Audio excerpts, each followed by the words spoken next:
Hey guys, and welcome back to another magnificent episode of NTom and Volk's Spotted PC. It never gets old, that intro, it's fantastic. Today we're going to be taking a look at the Bit.Trip games.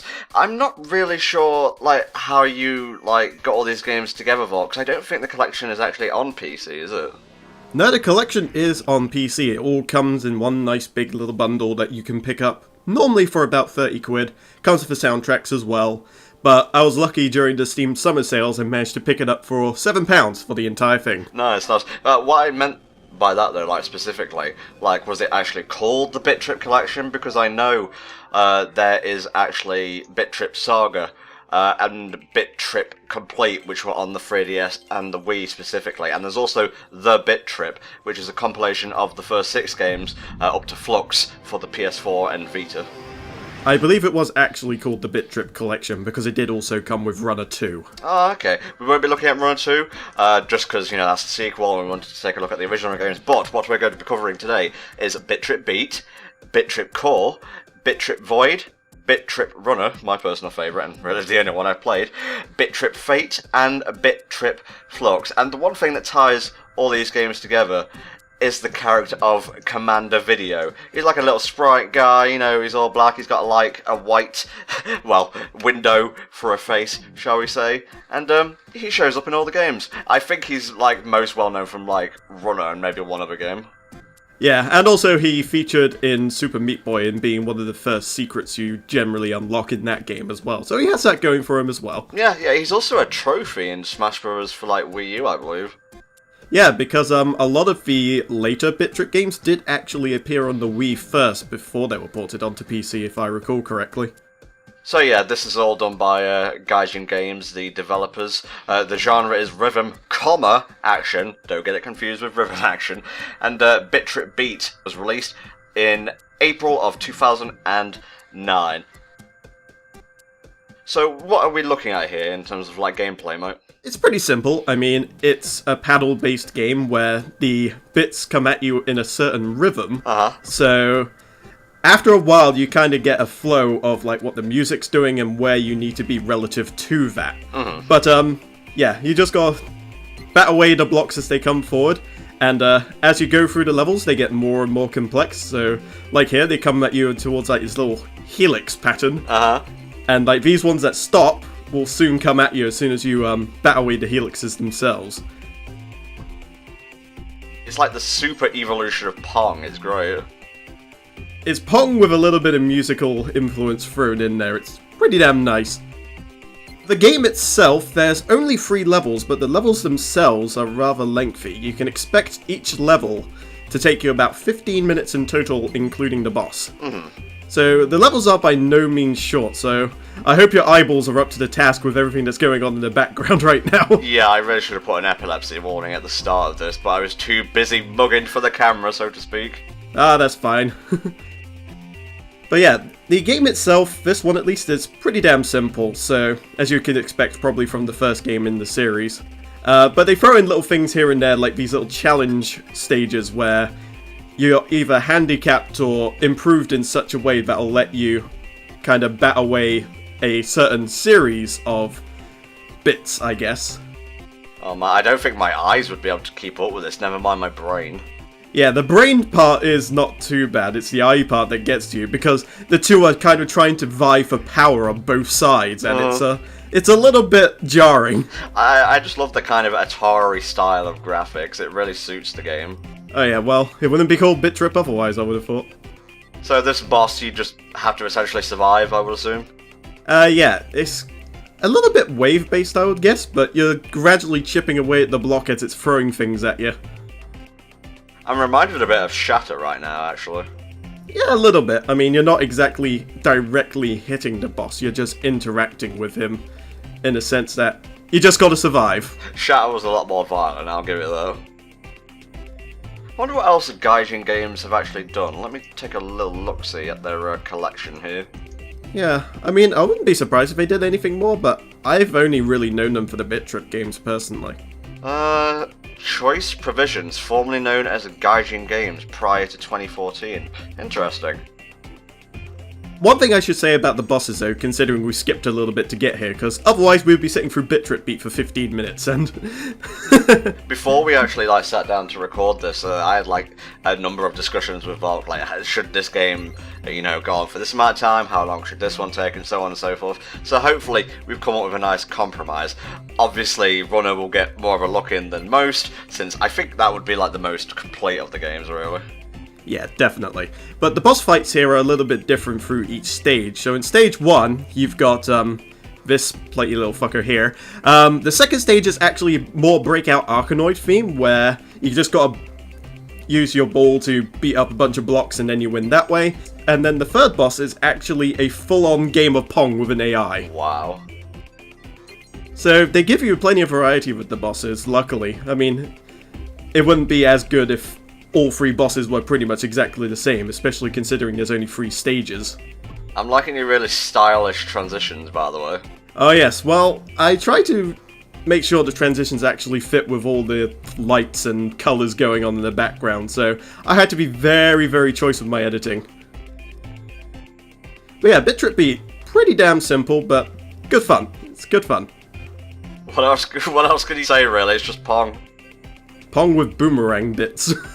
Let's see, what else is, Gaijin games done? Lilt Line for WiiWare, whatever that is. Blocktonic for the iPad. Destructomundo for the iOS and Android. That sounds like an awesome name. I've not heard of any of these games. No, me neither. Then again, they're more mobile games, so I don't have nearly as much experience with those than I do, I guess, normal games, quote-unquote. Chaff may have heard of him. That's Chaff X Grenade, just in case you don't know. He's in the Jack and Daxter playthrough. With me, he's, heavily into mobile games. Ah, he's the man to go to if you need Pokemon Go advice, then. Yeah. Oh, we're almost done. Yep. There's not much left of him. He's all skin and bits. There you go, one more series, and then that'll do it. And of course, a lot of the, gameplay you get from these sorts of games is the replay value. Like trying to beat your high scores, trying to get that perfect run, which is very, very hard to do considering you got to survive it for 15 minutes. Lovely, Volk. I love it. Yeah, I had to do something to go between the games, so I decided just to include a few blurbs here and there. Yeah, we came up with that as well.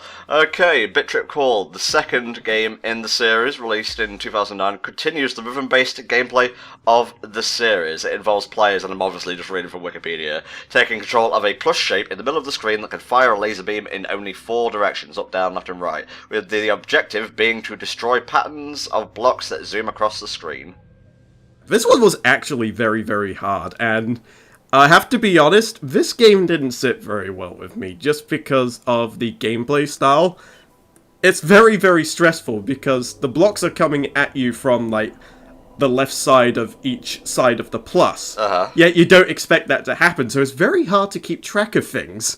Those friggin' the tallest versions of Commander Video, or whatever passes for his race, they're creepy.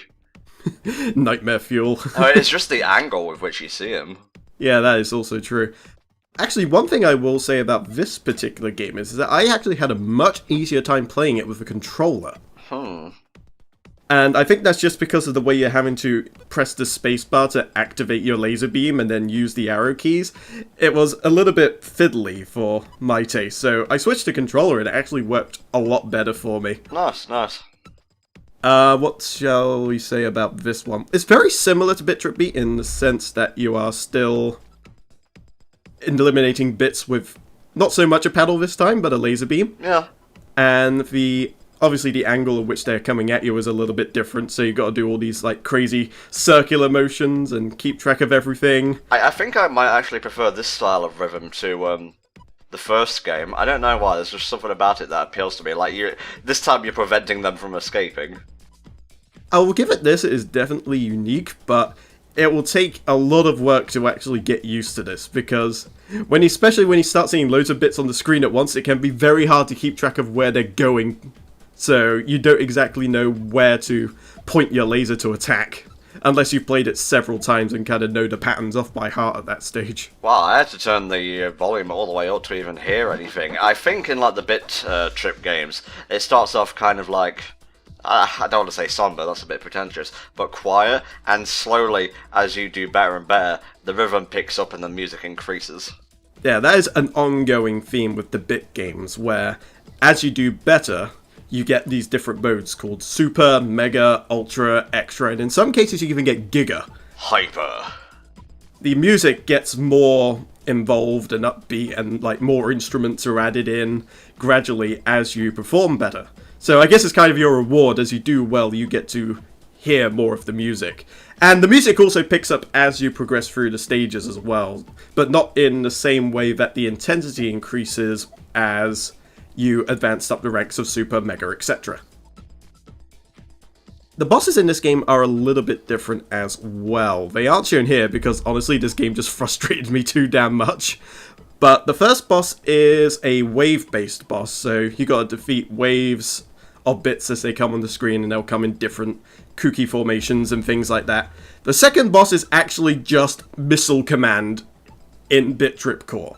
So you got 6 little buildings that you have to try and protect, and making sure the bits don't actually hit them, because otherwise they'll get destroyed and then it'll be game over. Yeah. And the third boss is more wave-based combat, but the blocks are a little bit different, and I won't spoil that just in case you want to see it for yourself. But it's pretty damn interesting. I'll just put it that way. How are you, like, in general when it comes to rhythm games? Because I'm noticing you're not getting, like, many perfects here. Not that I asked you to, but could you do it?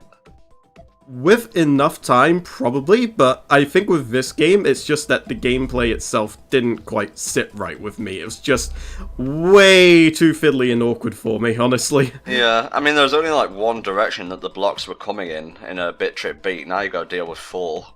Yeah, and they will eventually trick you out later on, so you get the impression that the bit's going to come down from this direction, then suddenly it'll just quickly veer off in a different direction, and then you got to keep track of it that way. It was just way too jarring for me, and my brain, apart from like all the stuff going on in the background and having played Bit.Trip Beat just before this, it was a little bit too much for my brain to take, honestly. Understandable. Like, I'm usually pretty competent at rhythm games, but this one just didn't sit right with me, and I just couldn't get to grips with it. What was the rhythm game we were going to do before we found like a way to get all the Bit.Trip games together? Well, there were a couple of good ones that we could have chosen from. Like, we could have done Beat Hazard or Symphony, for example. I love Beat Hazard. I remember playing that with Shin on the live stream. Oh yeah, it's a very, very good game. But there's another one that plays kind of like an RPG called, well, it was previously known as Sequence. I don't know what it's called now, but if you look up Sequence, you may find what the game name is now. And that's a really, really good game as well for rhythm-based stuff. I'm digging these title cards, mate.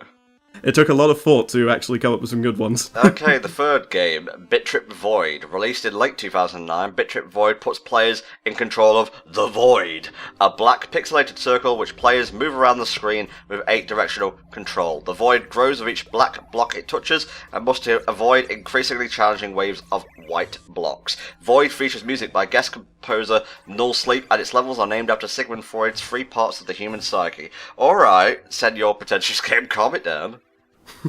And like Commander video just consuming everyone. It's just like, you cannot ignore my girth. Oh, he has the Void Wisp. So the idea of Bit.Trip Void is that you got to collect black blocks, which will increase your size, and as your size increases, you'll obviously get higher scores for being able to keep your size, but eventually you're going to get a little bit too big, and you're just going to become all-encompassing and fill up the entire screen. And that's not so good when you have to avoid the white bits as well. So their compromise for this is that they allow you to actually go back to your default size and kind of cash in all of the bits that you've collected. Well, I kind of like the idea of this, like collect the good gems, avoid the bad gems. And it kind of plays a whole balancing act as well, where keeping your larger size allows you to get higher scores, but at the same time you want to make sure that you're not going to get overconfident and then end up losing it all, and then having to collect more all over again. What's with the squares that come off the Void? They generally happen as you get higher up the ranks. It's more just a style thing. Okay. But this game actually reminded me of a Flash game I used to play way, way back when G-Prime, of all things, were still very much popular and prevalent on the internet scene. And it was a very similar game to this, where you're essentially a black square having to move around avoiding other squares. And you gradually got bigger and bigger in size, except there was no way to actually decrease your size unless you found a power-up. And it's very, very similar to this, except like the bits are coming at you from all directions. in different ways and manners. Like, eventually the white bits will end up like coming at you in sort of like the circle formation, with a black bit kind of nestled in the middle that you have to try and navigate your way into. So they come up with some very, very interesting ways of varying up the gameplay with this as well. I kind of like this, actually. The fact that you can just, like, default back to your original size when you're in a bit of a predicament, but still keep the score going. It turns what would have been a fairly mediocre mechanic into an interesting one. Ooh. Just because... Oh, you hit a white one. Yeah, it can happen. Like, sometimes you think, oh, I think I could just about squeeze in, and suddenly, nope. You're like a pixel off. But that's part of the whole learning process of this game and where the replayability actually comes in. Another thing to note, similar to how Bit.Trip Beat and Bit.Trip Core, there's only a few levels, but each of them last usually about 15 minutes at a time. Oh, Jesus. So yeah, most of the Bit.Trip games except Runner usually feature long levels. I think Bit.Trip Flux? No. Oh, which one was it again? Sorry, let me just go back to my notes here a second. Bit.Trip Fate, that was it. Bit.Trip Fate also features levels that are a little bit short, maybe about 8 to 10 minutes. Okay. Are we going to be watching the whole thing, or are you using your magical editing powers to spice it up a bit? I use a little bit of editing for Fate, but not very much, because the levels are a little bit shorter, but there are some lulls that I kind of cut past just to get to the interesting stuff. Well, I was actually referring to Void here, mate. But we just go through to the first checkpoint, and then we get to... I think the one you've been waiting for. Oh yes, bring on the Bit.Trip Runner. Yes, this is the one perhaps you and me are most familiar with. And this one particularly for me, because I remember this is one of the games you actually livestream quite a bit. Oh yes, many fails were had. Oh yes, but it was fun to watch. You failed, that is. Oh yes. I just love my HFC co-commentators, they treat me so well. This game plays very much differently to the other Bit.Trip games, but first, you're gonna need to listen to this Anamanaguchi shit right here. Oh. So good. That's the good shit. They also did the music for the Scott Pilgrim vs. the World game, didn't they? Yep, they did. Also just as cash as the soundtrack for Runner. Okay, Bit.Trip Runner came out in 2010, the fourth installment of the Bit.Trip series. Runner features over 50 levels. The gameplay involves players commanding Commander Video and making him jump, slide, kick, and more through various obstacles in his path. The special guest band, blah blah blah, provides menu and credits music. Though it has over 50 levels, called challenges, breaking the 3-level norm of the last games, these levels are divided evenly amongst 3 zones called levels, with each having their own distinct background and musical feel.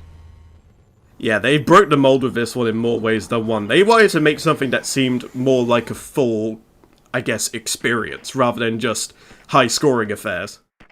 So yeah, the gameplay is very, very simple. The first stages tend to take you through each of the various things that Commander Video can do. So you're just introduced to jump at first, but then eventually get introduced to the slide, and the kick, and the springboards, which will take you up to high heights, which normally feature gold, and also just making sure you don't die.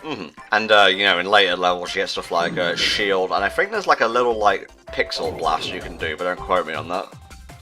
Yeah, I'm not sure if I get that far in this one, but I show off the first level, the second to last level of the first world, and then the first boss. Oh, I love when you get into this state, it's so tranquil. And I'm out this bitch! Nice. That's like the one thing I remember from your live streams. And when you get all the gold in a level, you can actually go to a secret bonus thingy. And it's very much like grainy video, kind of just... It's like Pitfall. Yeah, pretty much. And you basically just go to either you get to the end of a level or you die because either you got greedy and jumped when you weren't supposed to, like I did right here. Yeah. We should probably mention that you get hit once, you go all the way back to the start of the level.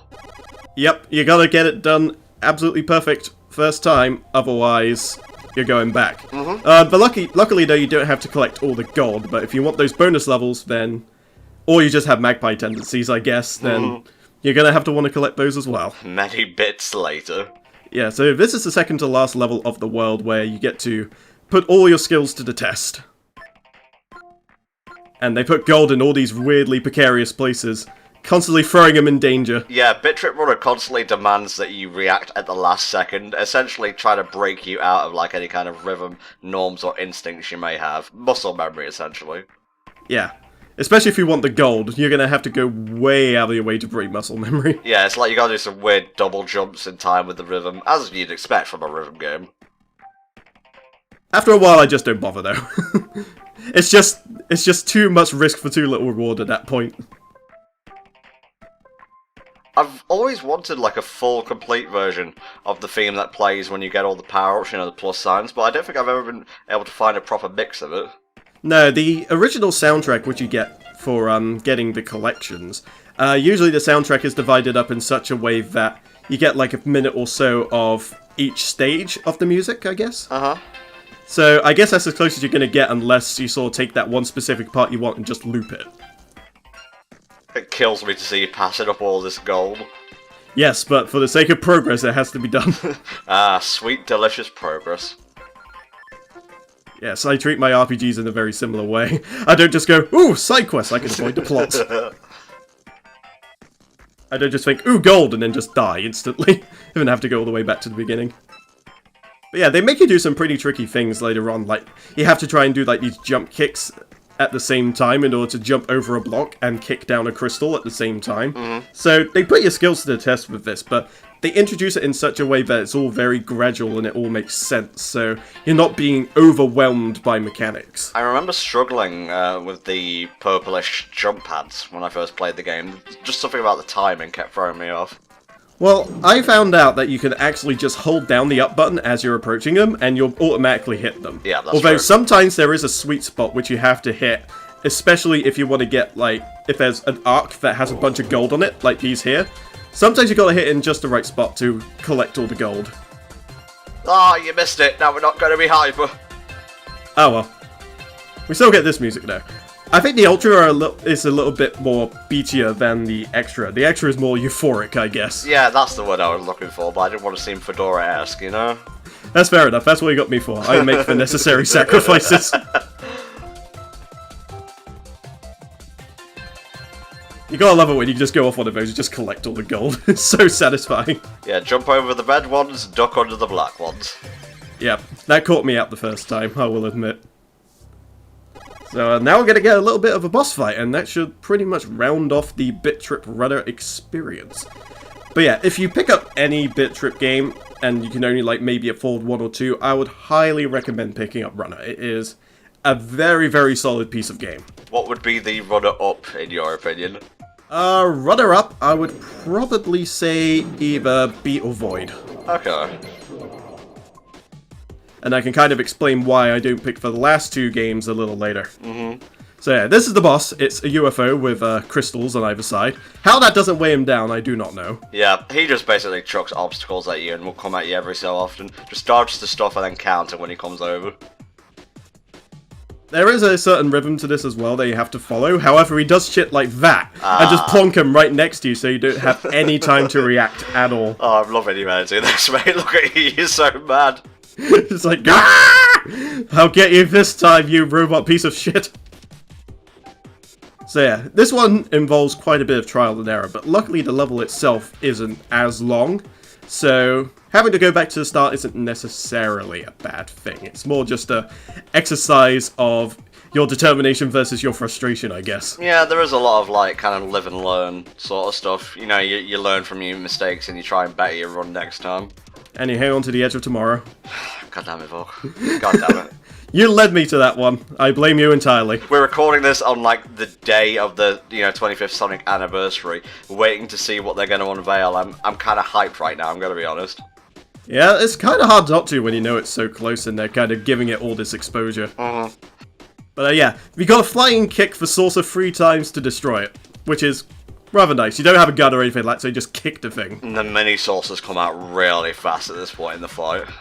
Yeah, you kind of have to know what they're doing beforehand on that one. You can kind of have, if you have good enough reaction, get it to like a split second, but it's very difficult to do. This boss really tests like the base of your reactions. It's just getting you into the swing of things. There are much harder bosses in the later levels. Oh yes.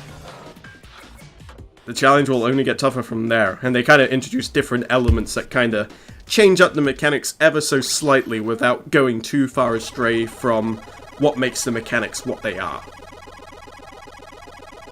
And also you get loads and loads of points. Oh, nice. Look at that point counter go. Oh my god, it's still going. I think it actually stops at something like 1 billion. I can't quite remember. Oh Jesus, stop! Stop, I can't take it anymore! Yep, 1.5 billion. Nice. And a perfect score, so there you go. Then again, it is a boss, so I suppose. You got lazy with that one. Okay, the 5th game, Bit.Trip Fate. Let's mosey on over to the wiki and see what's what. This one also came out in 2010. The 5th installment of the series. It is a rhythm shooter or shmup, and I believe, Volk, you have a particular affinity for shmups, don't you? Yes, I am rather bad at them, but I love them all the same. Your R-types, your Gradius, your Icarigas, all that. Very, very good. I love them. I will one day get good. This came out on WiiWare to begin with, I believe. Look, there's Meat Boy! Yep. This is around the time when Meat Boy came out, so the cameo appearances were plentiful around this time. Yeah. Oh my god, that Summer Games Done Quick 2016 run was amazing of Meat Boy. Oh yeah, it was pretty special stuff. Now, I'm not entirely sure who this guy is supposed to be. Was that the first boss of Runner? Yep. He makes a return appearance in order to try and fuck with our shit. Ah, direct sequel. So, this is a shmup, but not quite as you know it. It's an on-the-rails shmup, where you have this wavelength that you have to traverse your character through in order to avoid all the various bullets and obstacles being thrown in Commander Video's way. Oh my god, it's the Sonic and the Black Knight of shmups. Kind of, yeah.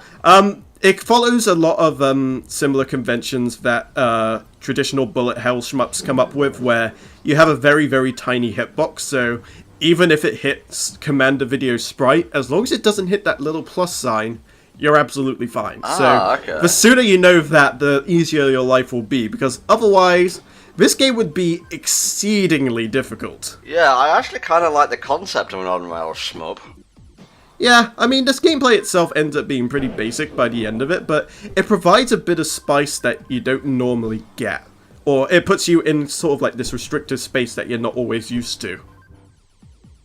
Kind of wish I'd played this, honestly, because it looks like a natural follow-up to Runner.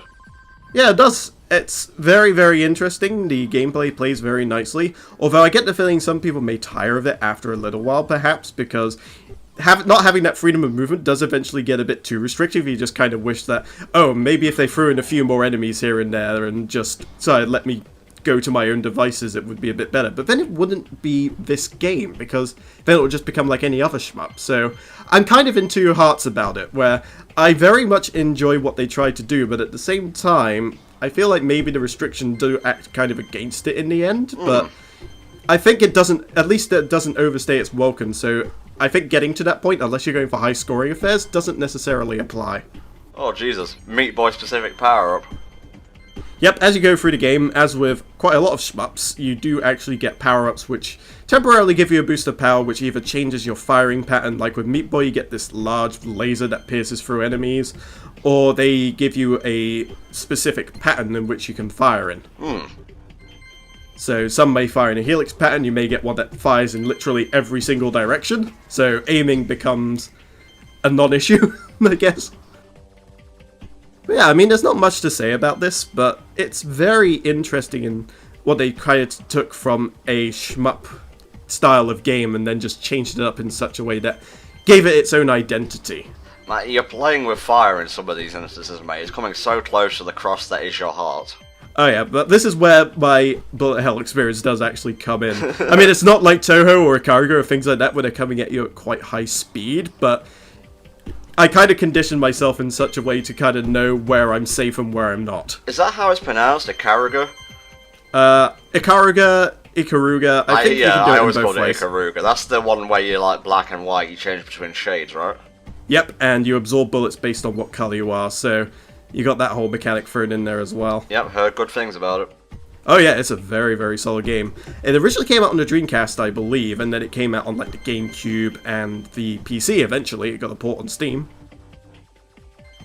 Maybe we'll cover it down the line then. Maybe so, although there's a lot of other bullet hells we can cover too that are more PC specific, but we'll get to that someone. Bullet Hell Special, oh my god, he's derpy. Yep. that is your first boss. Actually, a pretty easy first boss, all things considered, especially if you're in Giga mode. Mm-hmm. You may take maybe one hit, maybe two if you're unlucky. Like, I wasn't expecting him to charge at me there, for instance. Yeah, you gotta beware the nerds, mate. They can come at you when you least suspect it. Yep. And then that's your boss. Oh my god, he had a brain. You killed a sentient creature. Well, they killed video eventually. They officially discontinued VHS at this point, so, you know, he's just getting his killing in whilst he still can. And of course you get lots of points, because, you know, you are the game master! You may now face the dreaded cone! Oh god, the dreaded cone! It never gets old. Nope, and then we're gonna come to the last game of the Bit.Trip series as far as we are concerned, and that is Bit.Trip Flux. Oh yeah, bring on the transition, baby. Oh yes, I get there eventually, don't worry. What, were you just basking in your high score? Yes. Wow, what a title screen. Yeah, it's very interesting. Bit.Trip Flux is the last entry besides Runner 2 in the Bit.Trip series. And this one kind of tried to combine aspects of the 5 previous games, whilst keeping the gameplay mechanics of Bit.Trip Beat. Yeah, apparently there are multiple checkpoints in each level, unlike in Bit.Trip Beat and... There are multiple checkpoints in each level, unlike in Beat. Bit.Trip Flux also features 2-player cooperative multiplayer. Yep, so if you have a friend, you can grab your bats and go into it together. So obviously this is Bit.Trip Beat right here. Kind of, yeah. It's a little bit like Bit.Trip Beat, except they throw in some mechanics from some of the other games. So you got some elements of Bit.Trip Void in there, where you got to avoid some bits thrown in there every once in a while. And I think it has some elements of Core in there as well, but not quite in the same way that you'd think. More in the way that some of the bits actually move and approach. Wait, is this gameplay or am I watching a cutscene? This is a cutscene. I was gonna say, sorry, that makes me seem really stupid though. But you get all the cutscenes in this game, and they don't really explain very much, so it's kind of left to your imagination as to exactly what's going on a lot of the time. Ah, here we go. I should have waited for the level start thing. Here's Bit.Trip Beat. Although I have to admit, I do actually prefer Flux's music to Beat's music, just because it's a lot more chill. Okay. And also, as opposed to Beat, where the music gets more intense, the music does still get more intense here, but they actually change the instruments depending on how well you're doing. So you've actually got different instrumental styles thrown in there as well. I'm still loving these transitions, mate. You said I was going to enjoy them, and you were right. Well, I try not to disappoint. You never do, mate. You never do. So yeah, with this game as well, you've also got these bonus bits that you can collect, which are quite hard to see at first, and they're also very much off the beaten path. So if you're trying to go for the perfect score, you're going to need to master how you can get to those extra bonus bits, whilst at the same time maintaining your perfect score. Like right down there, you have to quickly go down then back up again. And it's not very easy to do. My eyes were just like jumbled all these blocks together. I have a really bad problem with that, actually. This series isn't for everybody, I will admit, but if your eyeballs can cope, then this is a very, very fun series, actually. Although, I will admit that Bit.Trip Flux, at least on the PC, does have a couple of problems that I ran into, and I'll list them now. The first problem being that your mouse sensitivity, or your baton sensitivity, I guess, goes way down, so it's a lot more stiff. So I actually had to increase the mouse sensitivity way up, just to actually get my paddle to a way that seemed right. And the second problem I had is that the first boss is unbeatable. Huh? Yeah, remember how in Bit.Trip Beat I mentioned the third boss is basically Pong with an AI? Okay. Well, this is actually the first boss of this game. Now the problem is that the AI is literally pixel perfect. It will never ever miss. And you're just constantly stuck until you eventually make so many errors that you just die. So unfortunately I couldn't actually get any boss footage for this, but from what I've been told, the console versions of this game work absolutely fine. It's just that the PC version you may run into problems with unbeatable bosses, and you may have some issues with your baton sensitivity at first, but if you've got a mouse where you can increase your DPI, you should be fine. What does DPI stand for us plebs? I don't know what it stands for, but it's just, in layman's term, increases your mouse sensitivity. So well, I have Googled it. your mouse moves faster. What does DPI stand for? Dots per inch. There you go. It was a little bit weird, so I didn't really commit that meaning to memory, honestly. So, as we come to the end of this, how would you rank the Bit.Trip games from favourite to least favourite? And I'm sure you've got like a list of them all there, so you can do it in order. Yep, I do indeed. Well, Bit.Trip Runner is definitely my favourite. Oh yeah. If it wasn't for the fact that Bit.Trip Flux gave me the problems that I stated earlier, that would probably actually be my second game. Okay. Void coming up with a close third, or second, because of the obvious problems I had. Okay, well, commit to a second. Is it Void or Flux? I would say, just in terms of style, Flux. In terms of gameplay style, Void. So... Pick a second one, goddammit. Alright, Runner, Flux, Void, Fate, Beat, and then last of all, Core. Like I said, I just didn't get along with Core at all. And okay. Beat might be a little bit higher up there, but I like what Fate tried to do, so I rank that one a little bit higher, personally. The only one I've, like, really played through, like I said, is Runner, and I did complete that. I haven't really even seen footage of most of these, but from what I've seen, I would say Void actually impressed me the most. Yeah, I mean, it's very simple in terms of its look and how it actually plays, but it lets you do so much with what it gives you.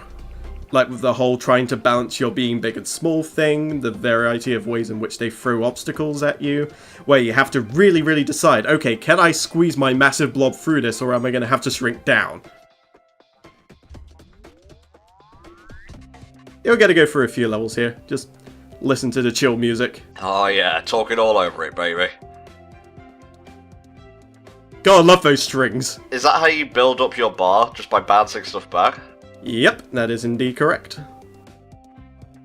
And now here's where the void mechanic comes into play, where you got to avoid these obstacles, and they come in such a way that you have to actually navigate your way through it, as opposed to kind of moving through. You kind of have to move up and down in just the right way, kind of like you're going through a maze, like one of those draw-on mazes, while someone is kind of moving the maze to the left. Kind of dig this, actually.